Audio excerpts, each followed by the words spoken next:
a fan of podcasts? What about audio dramas? Do you like suspense, mystery, action, and comedy? Of course you fucking do! Let me introduce myself. My name's Edith Dietrich, and I'm fucking great. I'm the secretary of one of the greatest PIs in the world, Mr. James Locke, Mr. J to me. He's the fucking greatest. He's the star of Atlas Avenue Beat, an audio drama created by Seven Lamb Productions. If that sounds interesting to you, visit sevenlamb.com or search for Atlas Avenue Beat wherever you listen to podcasts. I mean, hell, it's everywhere. And don't forget to rate and review, damn it!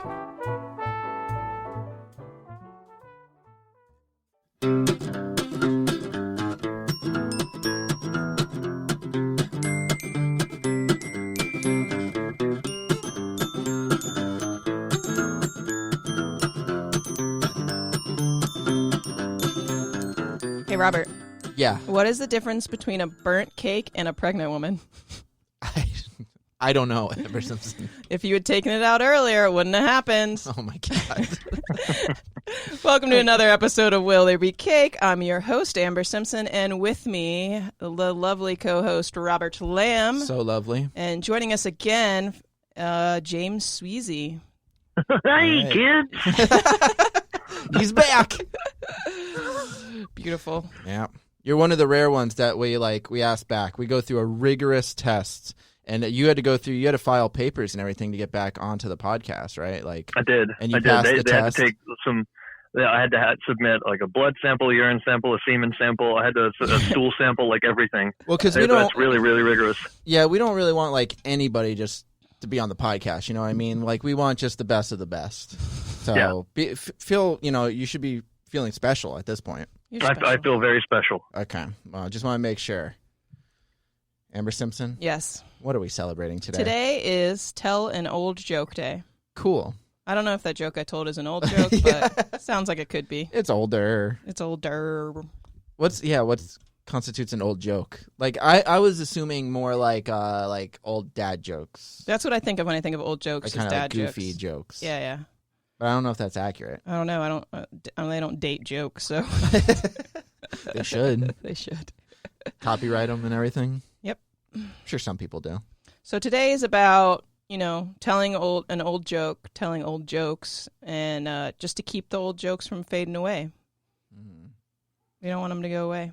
But I feel like It's true. Because if they were once funny, they'll still probably make you laugh. Sometimes they make me laugh because they're so stupid. Right, like dad jokes are ironically funny. That's why they're called dad jokes now, because they're kind of like just goofy, and they're not like, I don't know. They're ironic. It's like irony. It's like they're not really funny. They're just so stupid they're funny. Right. When I think of old jokes, I think of like, I don't know if they still do this. I don't buy popsicles anymore, but the popsicle like original brand like had a joke on each side of the popsicle stick. So after you'd eat it, Oh, geez, I remember those. Yeah. I remember that too. Wow. It would have the question on, or something on one side, and then you flip it over for And the the answer answer on the back. Yeah.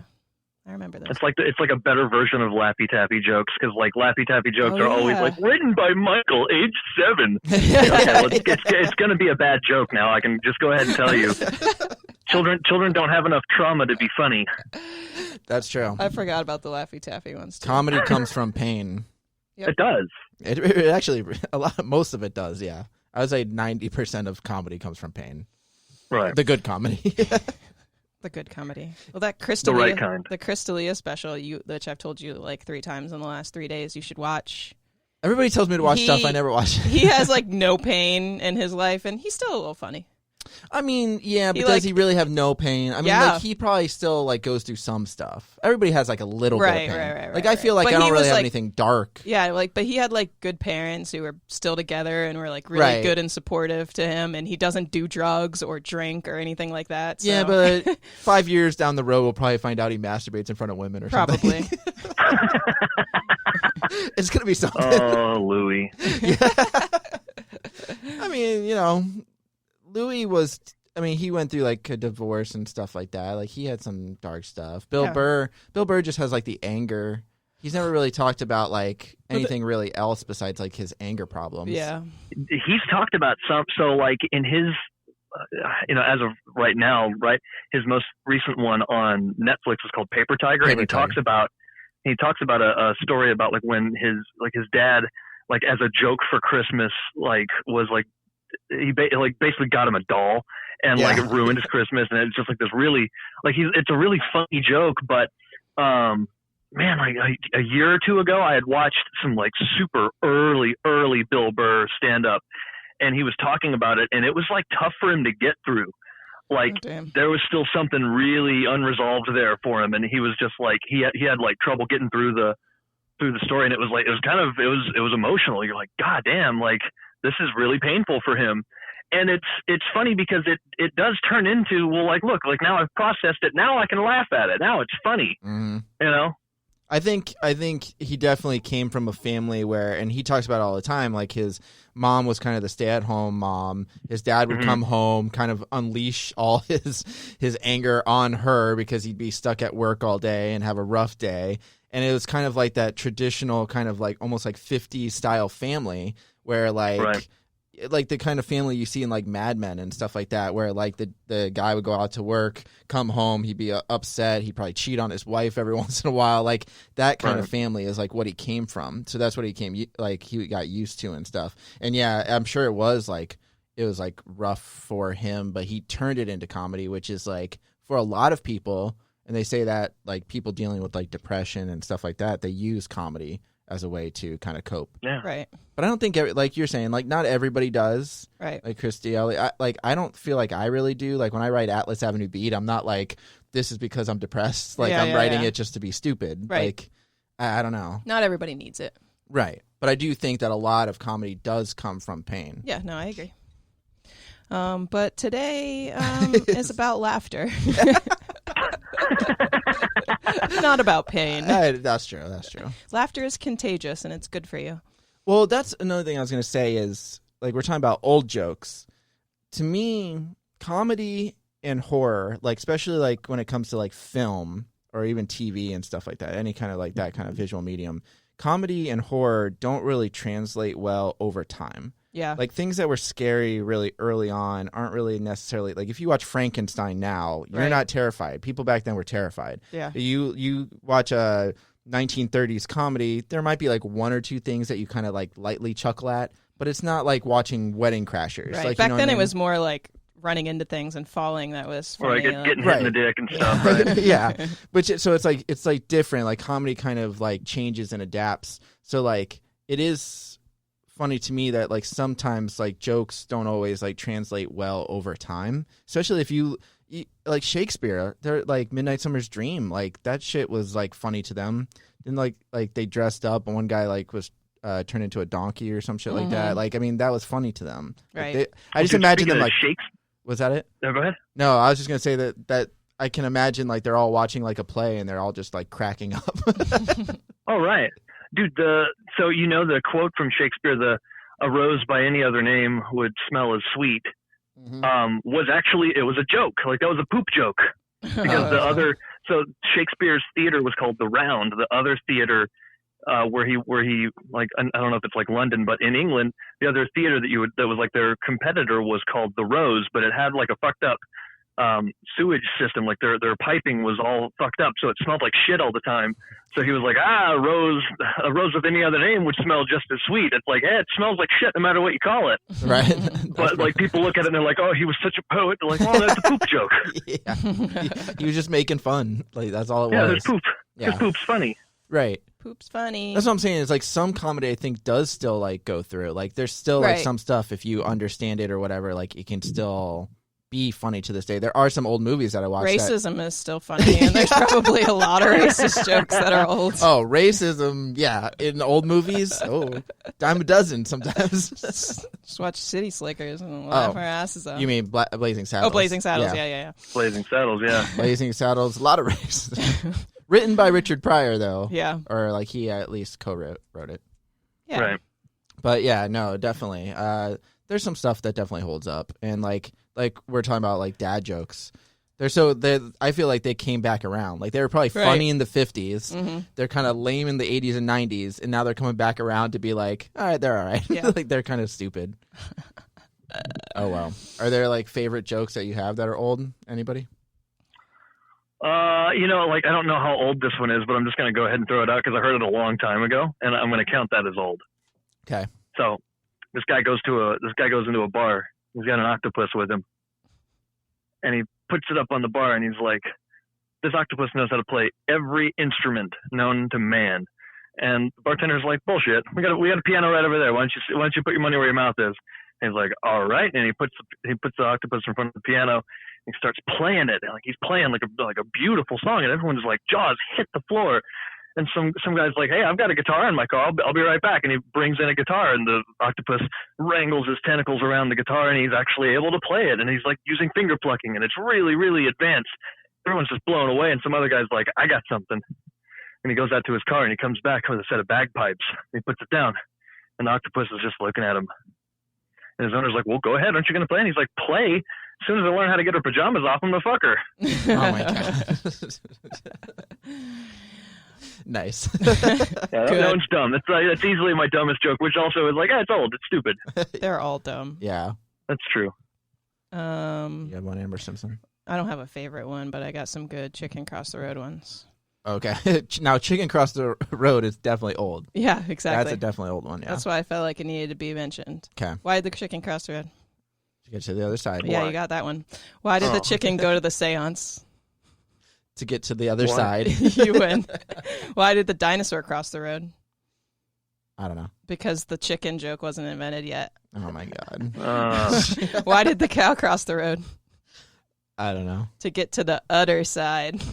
I like this one. This seems old. Well, yeah. What does Charles Dickens keep in his spice rack? Some kind of Christmas carol. I don't know. The best of times and the worst of times. Oh my God. Oh my God. That's what old jokes do. They make you like more grown. Like this one. All right. Where does a king keep his armies? In his sleeveys. That's a good one. I always like it rhymes with your last name, and that makes it better. Oh, that's true. Right. That's why he knows that one. That's right. You ever watch Hot Shots? Like the movie Hot Shots with Charlie Sheen? No, I haven't seen that one. So like in the early 90s, yeah, Hot Shots Part 2 was the second one. But they make fun of like Top Gun. It's like a spoofy type film. And there's a part where he like walks into an elevator and like he's talking to like the lead actress, and she says something. He goes like, "You must be joking." And she goes, "No, if I was joking, I would say why a horse walks into a bar, the bartender says, why the long face?" And I just think like that's like quick, really fast. But then he does it later on. He says the same thing to her, and he says like, "You must be joking." And she's like, "No, if I was joking, I would say, what do you do with a elephant with 3 balls? You walk him and pitch to the rhino." Which is so stupid. But I like the bar jokes. Yeah. Those are old too. Right. Those are classic. Everyone knows the guy walks into a bar joke, Yeah. So I always thought that those were pretty good. But I would say my favorite old joke, which I would assume is an old joke, but I don't even know if it's considered a joke, but really Abbott and Costello, any of their wordplay stuff, especially Who's on First. Yeah. Who's on First, right? Because that one still holds up, and people I see like new people watching it and stuff, and they like, do other stuff with it. Yeah, and that's just one long kind of wordplay joke. Yeah, those are fun. Yeah. Ha ha ha ha. Ha ha ha ha ha. What's on second? Ha ha ha. All right, so how do we celebrate? We just tell old jokes? Tell old jokes, yeah. Tell old jokes. Old people know some old jokes, so if you got some grandparents or Yeah, parents, be like, yo, tell me some Tell jokes. someone the Aristocrats joke. Maybe that'll work. Do you ever watch that movie? Yeah, I watched that movie. It's so weird. It's real weird. Yeah, the Aristocrats joke, which if you've never seen it, is basically like they did a documentary on it where like it was kind of an inside joke with all comedians, where basically like this family walks into a talent agency or something, and they go, "We got the best act ever," and every comedian who tells the story has like a different way of describing the act, and like depending on the comedian, it could be like really graphic. If it's like Bob Saget or George Carlin or something like that, it would be like really graphic. But some people just keep it simple. But basically, at the very end, they just go, "Well, what's your that was a What's your great act act. name?" What's your act name? And they go, The Aristocrats. And it's just And like that's it. It's one of those jokes where like the build up. the journey there is what's really the meat of the joke. The punchline is like just not real. It's like just a fake punchline. It's like an anti joke almost. Right. Like, yeah, the build up's funnier than the actual joke. Right. And that was like an inside for like all these comedians. So if you ever watch that movie, it's decent. Yeah, so watch some old comedies, tell some Yeah. jokes, and then do we have a cake? Well, I think here's my take on it. yeah. You could eat cake. I'm not going to stop anybody from eating cake. I mentioned on another time that I was on this show that I'm from the South, so I just like sugar and candy, and I'm just like, hey, if you want cake, eat some cake. But to me, what's quintessential to old humor is the good old fashioned, tried and true, getting hit in the face with a pie joke. You know what I'm talking about? That's an old joke. So I think That's it's true. more appropriate to eat pie today than it is to actually eat a cake. But like, I'm not going to stop you from eating a cake. I mean, You you want could cake, eat a totally, goddamn cake. you could totally smash cake in a Into a face. The You pie can do is that. mostly I feel like there's Three more. Stooges type of Right. comedy or clowns and stuff. I feel You know, like but like Looney Tunes and shit. Like, yeah. Yeah. like the Chekhov's gun. If you see a pie on screen, well, it's going to go on someone's face, you know? It's always a cream pie too. Yep. Or, like Right. it's just always. It's never like a fruit pie because that would probably scold your It's face. just like whipped cream and that's it. Right, yeah. In a pan. You know, It's not even a pie. it's just whipped cream, just in a circle. Also Makes easier sense. to make. Yeah, That's true. That's true. I'm gonna go definitely like have cake, but yeah, I think you can throw it at somebody. Yeah, I think And just go whoop, whoop, whoop, whoop, whoop. have a cake and throw it at somebody at the same time. Yeah, and Or yourself, hold it. you know, if there's no one around, you can go for it. Yeah. No one's going to judge you. Do you like that? Maybe you will, but Well, do that like Mrs. Doubtfire thing where she like Robin Yeah. Williams couldn't find like the makeup or whatever. He had his regular face on, so he had to hide it, and he put his face in a cake. Was it a cake or a pie? I don't know. It was white. I think it was a cake. a cake, but he had like the icing all over his face, so that Right. helps.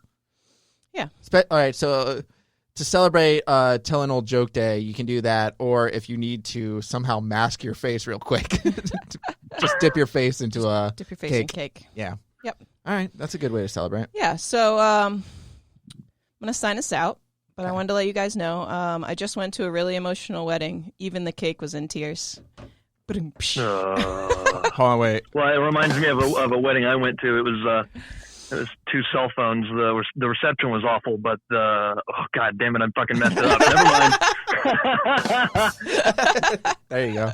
Got the Wait, drum you The need kit. the ceremony was great, but crickets. the reception was awful. There it was. Oh, son of a bitch. No. There it goes. All right, I think that does it for Tell an Old Joke Day. Thanks for joining us again, James. And You're welcome. Thanks for having me on. Have a great day, guys. Take it easy.